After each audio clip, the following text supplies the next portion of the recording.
মুসলমান ভাইরা রে আমার আর কোনো দিকে নজর নাই। আরে মুসলমান বাবাজি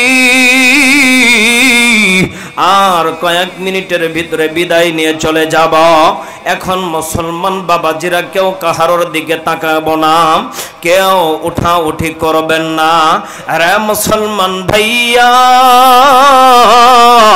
আল্লাহ পাক রব্বুল আলামিন ডাক দিয়া বলে, বান্দারে এই দুনিয়াতে তো ওই সমস্ত ব্যক্তিরা বড় দামি, জাননি জাননি আমি আল্লাহ রব্বুল আলামিন ওই সমস্ত ব্যক্তিদেরকে দুনিয়ার ভিতরে দামি বলে পাঠাইছি। আরে মুসলমান ভাইয়া, আরে আমার সাতক্ষীরা শ্যামনগরের বাবা যে আর কোন দিকে নজর নাই নাই।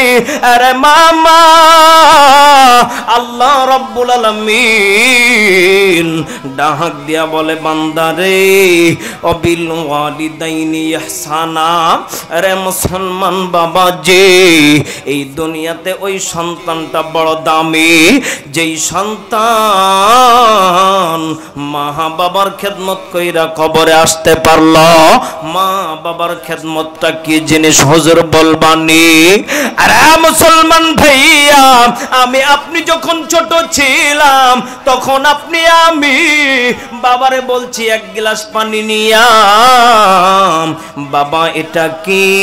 বাবা বলছে পানি। আবার বলছেন বাবা এটা কি? বাবাজি কোনো দিকে কোনো নজর নাই।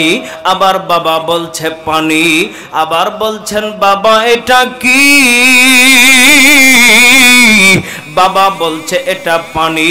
এবার বলেন তো দেখি বাবা কি একটা বারো বিরক্ত হইছেনি?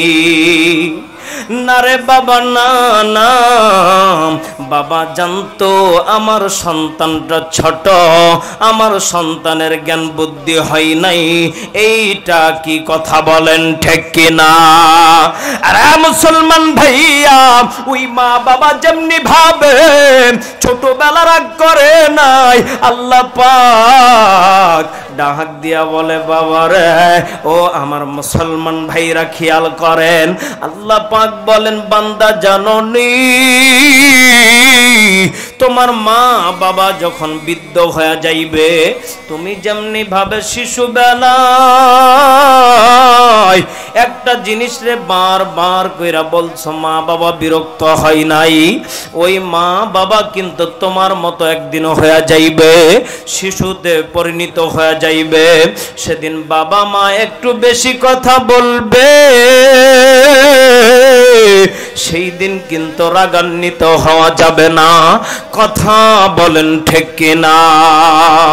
আরে মুসলমান ভাইয়া কার জন্য মা নাই, কার জন্য বাবা নাই, কার জন্য মা কবর থেকে কান্দে আর ডাক দিয়া বলে, বেটা রে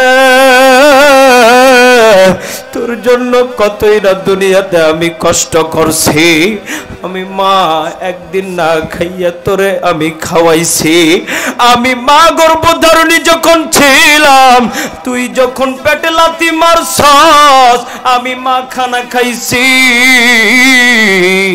এমন কইরা তুই একটা লাথি মারছস আমি বমি কইরা ফালা দিছি। তোর বাবা আমারে ডাক দিয়া বলছে, বিবি রে কেন কেন তুমি তো কেবলমাত্র ওই খানাগুলি খাইলা? মা ডাক দিয়া বলে, স্বামী রে তুমি কি জানো না তোমার ছেলেটা না অনেক দুষ্টামি করতেছে, এরপরেও কিন্তু মা বদদুয়া করে নাই, এরপরেও কিন্তু মা তোমার আমার জন্য রাগে নাই। মা চোখের পানি ফালাইয়া বলছে, আল্লাহ ডাক দেন না, বলেন না আল্লাহ, আর একটা ডাক দিয়া বলেন না আল্লাহ। এ মুসলমান মনে করেন না হাকিকতান কান্না করেন, একটু যদি চোখের পানি ফালাইতে পারেন আমার মনে হয় আজকের মাহফিল কবুল হয়ে যাইবে। কার যেন মা কবর থেকে বলে, বেটা রে এ পুত তুই জানোস নি আমি মা তোর জন্য কতই না কষ্ট করছি, আমি মা জননী।